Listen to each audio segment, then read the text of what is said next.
Greetings, my fellow travelers. There's a bit of method to my madness, which is why you're looking at grass and rock. The arrival room doesn't look much like a main garden base, but once I stepped out, I had a oh wow moment, and well, then I got interrupted by supper.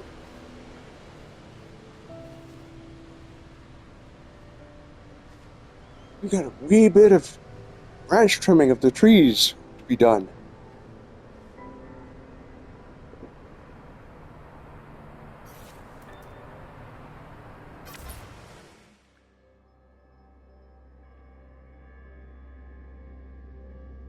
Oh, I do like bases made out of metal, although I am fond of stone and wood combos. I'm curious about the water, whether or not the water's nice on this world. Not sure what kind of... Oh, giant cactuses. Alright, down we go. And the structure right in front of us is actually the teleporter room. I really wish they'd come up with upside down triangles, so you could actually fill that space right there with an upside down triangle, so make it look a little bit less jarring. Or legs for pieces like that would fit neatly, as opposed to trying to cobble something with tubes. And I keep saying this in the last couple of bases I've been to, including my own, they've done something to the colors. Right. Whoa, whoa, oh shit, right. This is not a modded out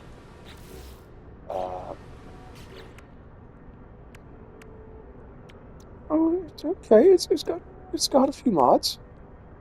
Not sure why I'm thinking. Come on, you can do it. Oh, nice touch. Nice, very well placed. Wow. If this is not intentional, this is serendipity. It's the perfect example of it.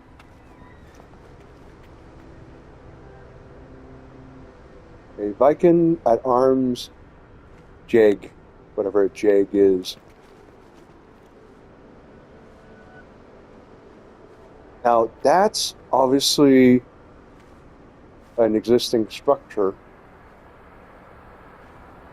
that's built over it. Very nicely done.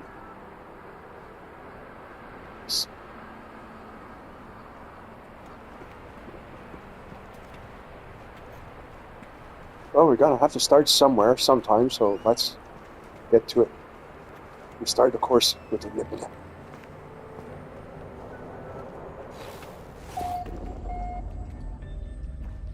Double Dash Gaming, while his channel existed, and I do believe he copied it from somebody else. Basically, had a video where he ran a power cable from the plant socket there to there, and then again and again. Or it was from the plant socket to the center. I just decided to do it from plant holder to plant holder. The idea is you could wire glitch an infinite number of plants. So what you do is you don't plant here, and one here, and one here, and you just do your math and plant 100 and walk in and trigger it and blow your eardrums if you're no, okay, I hate to do this. I, as a rule, detest changing anything on somebody else's base, but either the tree got wiped out when he installed something and didn't realize it would grow back, or just one of those changes.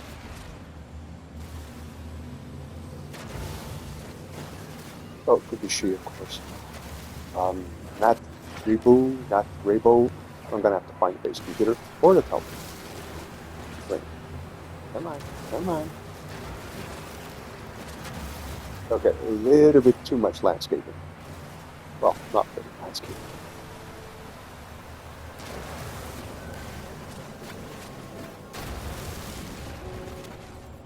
Oh wow. trees were hiding a few things. Yeah, I lost a few bases following one world or the other where the trees decided just migrate 20 feet from an open space to build a space around the tree to smack in the middle of the base. That really didn't feel like moving the base, 2 floor panels to the right or to the left. Also, in some cases, the ground just didn't lend itself to that sort of extravaganza. Again, it goes back to something I keep saying. When you do something that alters the terrain, the engine should respect it.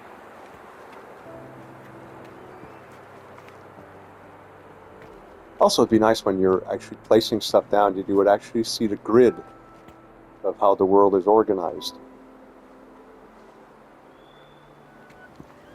Because if I do the terrain flattening thing, if I do it long enough and down enough, you actually excavate a cube out of the ground. But regardless of where you do it, it's always the same orientation. So if you've actually done some excavation work ahead of time, you can, line up your walls so they're parallel to the walls of the ground you've excavated. He thinks there's something missing. Yeah, it wouldn't work too well though, right? But again, with the aggressive terrain restoration, it's kind of a moot point.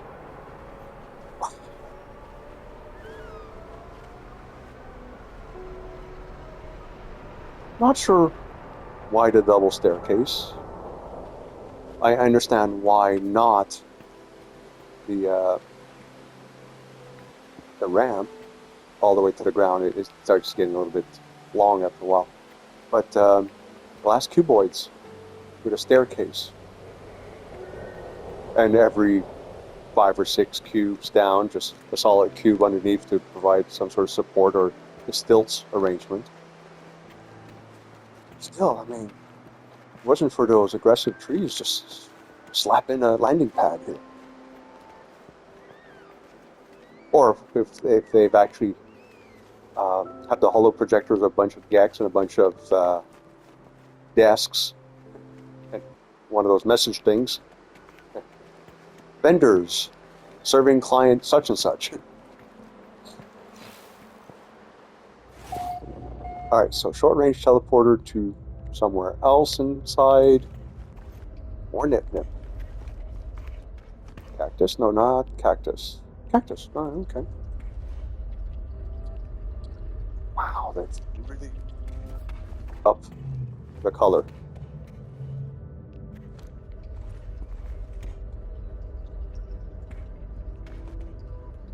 I never realized it's actually a vine around a rock. I always thought the orange part in the middle was, part and parcel of the plant, but that's bizarre. It'd be interesting to, put a couple boxes right here, plant your solar vine, and the solar vine wraps itself around the box. I think way beyond what the game was designed to do.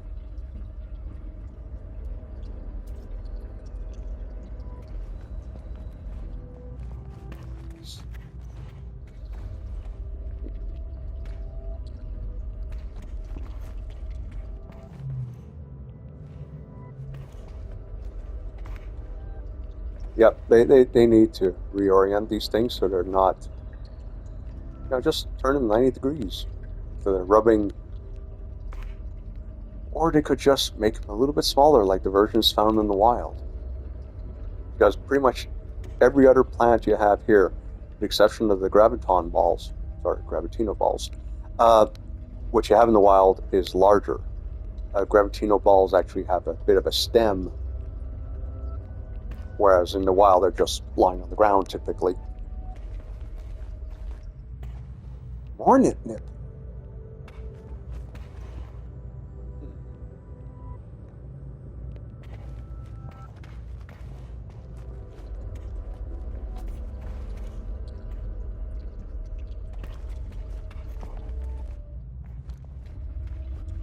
Interesting, very interesting. Very colorful. The bright lit skies does not hurt. What time of day are we at? Oops, wrong button. Wrong button. Come on. We're at 1:30 in the afternoon. At plus 10, plus 114.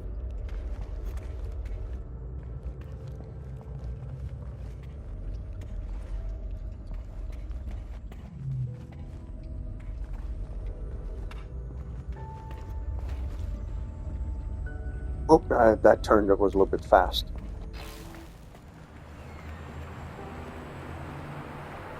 And we haven't even scratched the surface of it.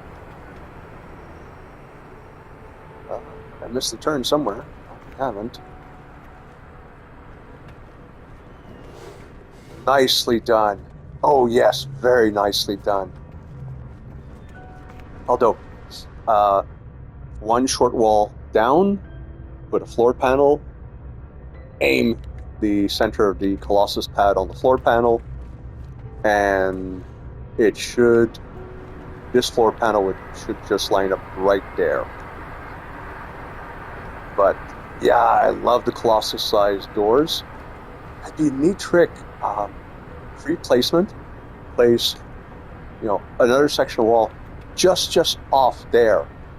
Make it look like it's on tracks and been, removed. Like, an airplane hangar.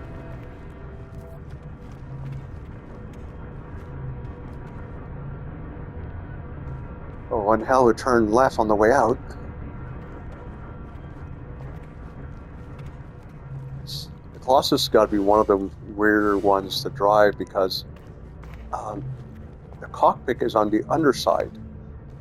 So you have very limited field of view. But the third-person view is at the tail end, so you got all the ship in your way. Having said that, I have rampaged with the Colossus, wiped out trees and stuff. Wild abandon. Oh, nice. Very nice.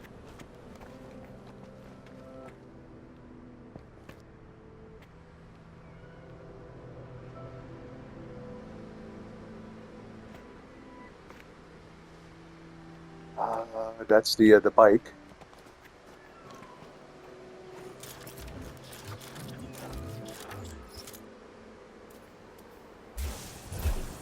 Nope. Can't kill the grass for you. Sorry.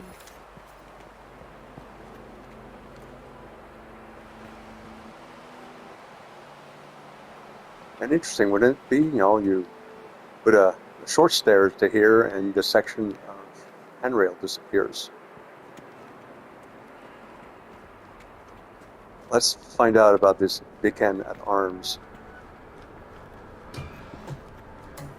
Oh, somebody clearly added a few things here. The Gek have run amok.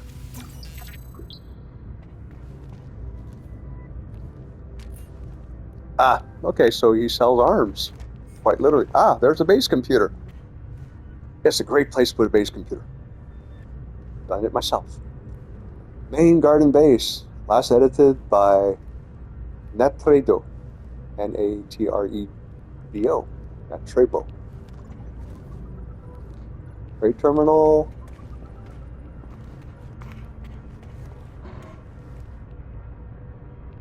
Neat. Stand. No, that's all game stuff. Okay, cool. Don't usually pay too much attention to the vendor, except, it's like I told my cousin before he lost interest in the game, clean this guy out as soon as you can. It gives you a whole shitload of stuff that you can find useful. Radar dish. Yes, those would be the lifeboats.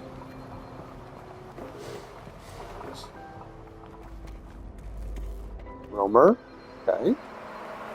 Seriously, these things have got to stop burning after you've collected them, especially when they're smack in the middle of the goddamn base. Because, with the exception of a certain coal mine in Pennsylvania, I can't think of anything that really just burns indefinitely.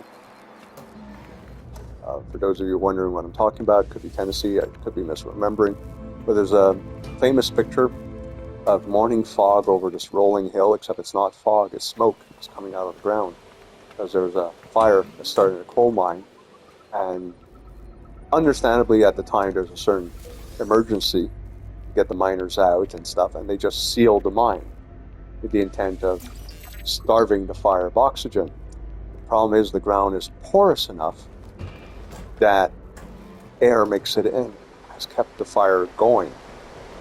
Now it's going at a very slow pitch, but yeah, literally smoke seeps out of the ground. It's a beautiful photograph, but the well, can't picture it being too healthy to reside nearby and just eventually smelling coal smoke.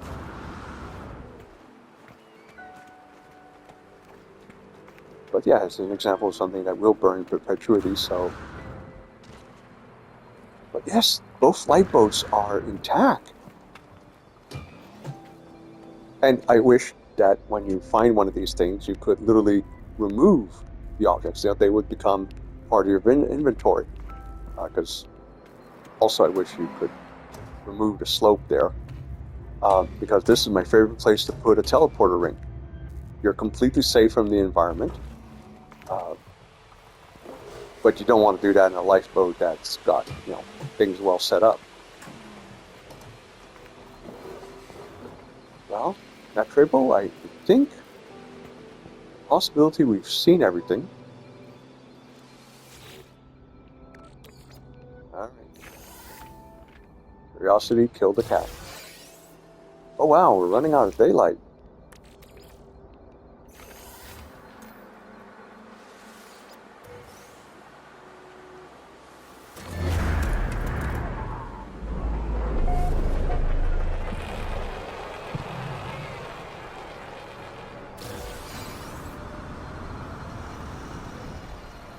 Whoops.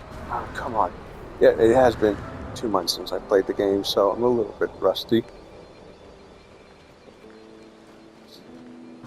Sumi Takahashi and all that sort of stuff.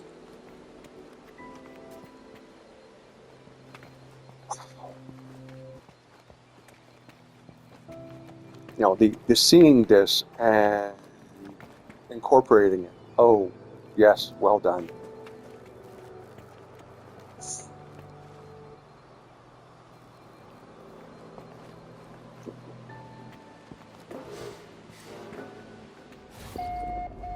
Interesting. Now, it'd be cool if in the coloring scheme you could give it a gray and black overtone, make it look like a steel panel instead of a wood panel. And last but not least, let's go check out the teleporter.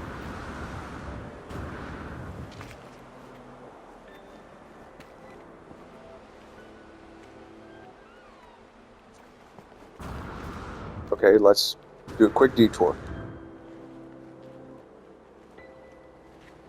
Ah, okay. Support. Well done. Clearly they're connected.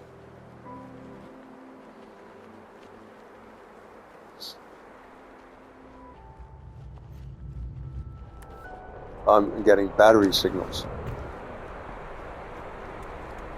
So this would be the energy production hub, and with these things being connected, the batteries don't need wires. They're connected through the power source, through the flooring. Out of sight, out of mind, and you use the structure you're using for support for, well, a pragmatic purpose.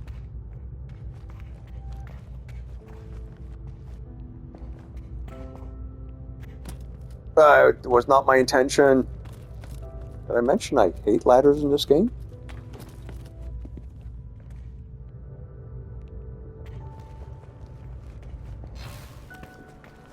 Alright.